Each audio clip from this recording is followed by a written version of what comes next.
প্রত্যেকটি জীবের মৃত্যু অনিবার্য, একথা সবাই এক বাক্যে স্বীকার করবে।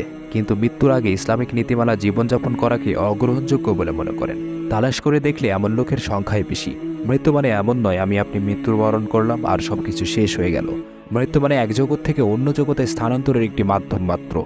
পৃথিবী নামক জগতে আসার পূর্বে আরও দুটি জগৎ থেকে স্থানান্তর করা হয়েছে আমাকে আপনাকে। প্রথমটি রুহের জগৎ, পরেরটা মাতৃগর্ভের জগৎ। বর্তমানে যেটাতে অবস্থান করছি সেটা দুনিয়ার জগৎ। দুনিয়ার জগতে আসার পূর্বের জগৎগুলোকে মহান রব্বুল আলামিন প্রস্তুতিমূলক এবং দুনিয়ার জগৎকে মূল পরীক্ষার কেন্দ্র হিসেবে অন্তর্ভুক্ত করেছেন। এই এক এমন পরীক্ষার আয়োজন যার প্রত্যেকটি প্রশ্ন এবং প্রশ্ন উত্তর উন্মুক্ত করা হয়েছে, যাতে করে সবাই উত্তীর্ণ হয়ে মৃত্যুর পরবর্তী জগতে সুখী হতে পারে।